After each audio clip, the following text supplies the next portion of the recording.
Valueware's channel. Today I'm going to be building on the last video I did, which was how to build a contact form. I thought about it and I figured out a way to improve it a lot. So I thought it might be helpful to actually show you guys. So first thing I'm going to do is I'm going to run bun run dev, which will get this started up in my local environment.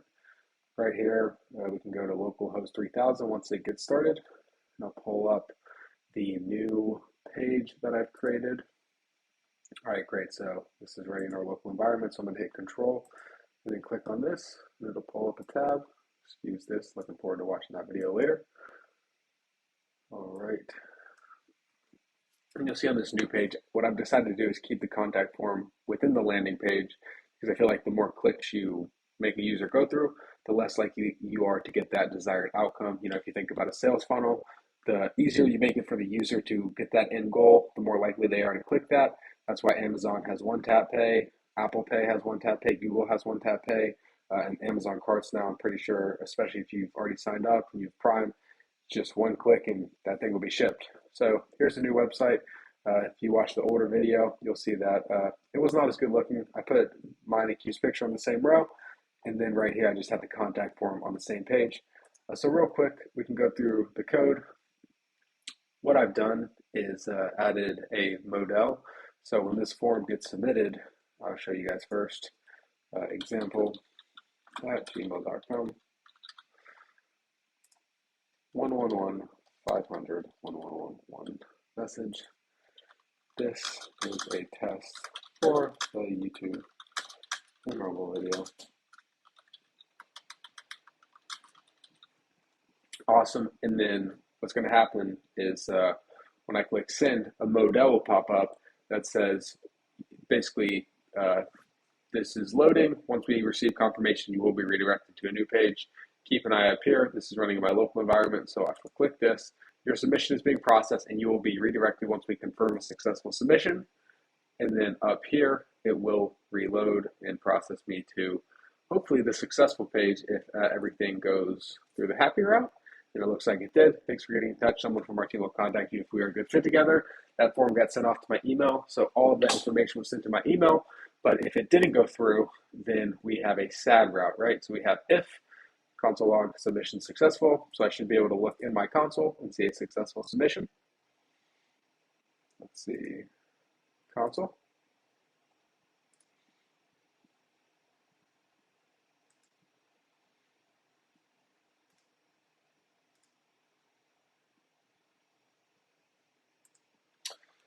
Let's try that again.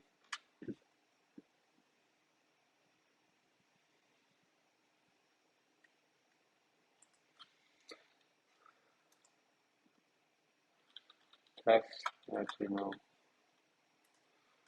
Doesn't matter what I put in here. And I just want to make sure that successful submission gets logged with the console. I guess it probably gets logged on this page, so when it redirected me, that's why it wasn't in the console.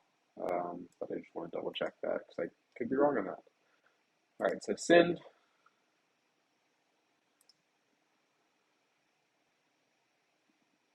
Send, your submission is being processed. Submission successful, excellent. And then it routes me here, so that's why we didn't see it in the console. And then if we went the sad route, so something went wrong in the API, see what I'm doing here is I'm trying to hit this API. That's why I have try const response equal to await fetch submitting to formsubmit.co, and then I'm sending to this email. So if you want to change this, you just go right here and you put in your own email. Then we're posting to that API. You got to put headers to make sure it accepts it. You have to turn the data in that form, which we're handling all right here with use state from React. You have to turn that data into JSON. So that's what this is doing. And then we send it off. And then we create a new variable called data. We await a response from that JSON. So if this sets to true, then it's going to console log submission successful. And then it'll locate us up here to the will be in touch page, which is what you see up here, hashtag will be in touch. But if that's the happy route, if we go the sad route, then what's going to happen is we'll catch that error, we'll console log the error to the console, and then we will route the user to the error. So obviously we had a happy route, and hopefully we never get a unhappy route or a sad route, as they call it. But if we did, then a user would be redirected to this page, which says basically shoot us an email if something's not working. Oops, something went wrong. Please try submitting the form again. If the issue persists, please email us at our email. So there you have it, just like that, super simple. How else do we do this? So you guys can see while it is loading, this is how we have the modal pop up. So right here, just while we're waiting for this to load, we have this set to false, right? And then somewhere in here, I set the modal to true. Where did I do it? Oh yeah, set is loaded to true. So if that form gets submitted, first we're preventing the default behavior for that event. So that event would be the submission of the form, and immediately we're setting this loading to true. I actually don't need this show modal anymore because that was the old modal I had it, as you saw in the last video. That was down here that I got rid of. And the reason I did it this way is because I immediately, once someone submits it, I want them to see, all right, your info is being processed. Let's make sure, and then boom, once it's successfully processed, we'll take them to that new page. So just a much easier way, much cleaner, less for the user to have to consider. And yeah, hope you guys got some value out of this video. The Valueware website will be updated, and I will also include the code of the Valueware website, which is subject to change. But real quick, if you guys want to see it, you can pause the video, you can take a look. I'll show you. We have a simple page in the top of our route. We have the layout here and the source app directory. I'm using Next.js. The title of Boutique Software Consultancy. This is the title that you see up here. Just basic things. Pretty sure this will become standard in most Next.js apps you build with whatever the command is. I think it's npx create-react-app, or whatever the command is when you create a Next app. It'll basically come with a layout, and you just change the title and description to whatever you need. And then on the page, use client. We're going to import what we need, so all the images, the Valueware logo, etc. Export default function page. We have the states that are going to change, obviously, as the user submits a form. We're going to call the API here, and that's where we have this async event.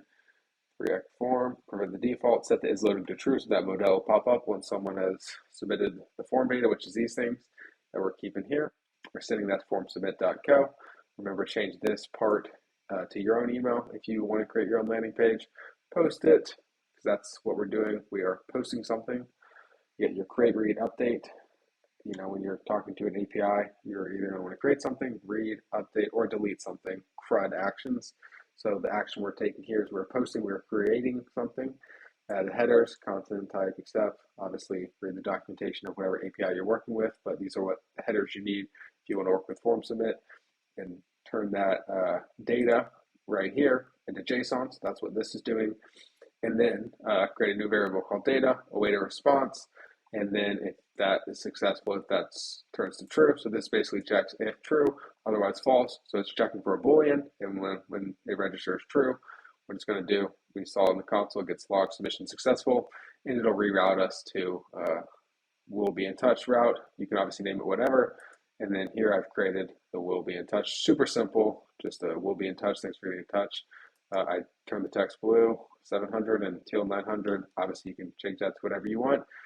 And back to the page.app, we got the sad route. So the error, as you guys saw, that's right there.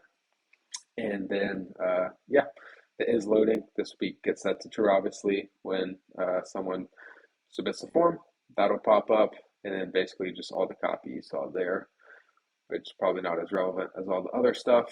As you can see, I guess this part probably relevant. How we handle it, so the type, ID, email, name, email, on change. So in that event, when someone submits it, we're using state to set the email to whatever a user input. Same with the phone number, and same with the message, and then the button send. And I have a nice little green hover effect. I feel like that's a good way to let the user know, hey, when you click this, something good is going to happen. And then, that's the component. And then if you want to build out routes, so maybe you don't want to call yours will be in touch, you'll call it thank you, or whatever you want to name that route. All you have to do is go dashboard in parentheses / routes in parentheses. And then if you don't have the parentheses around it, that's how it'll label the \. So for the contact page, which this is actually not relevant anymore since I moved the contact page. So I'm going to go ahead and delete that now since we don't need it anymore.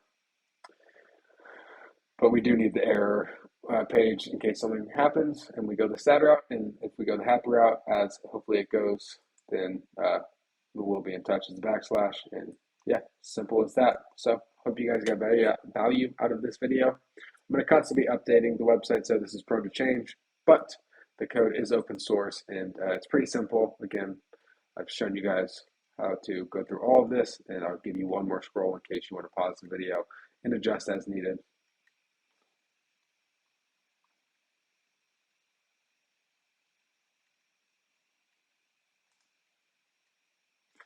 Cool. Appreciate you guys watching. Last thing I'm doing is I'm just going to push this code up. Get comment in. I'm doing this live while recording a video for Valueware. Smiley face.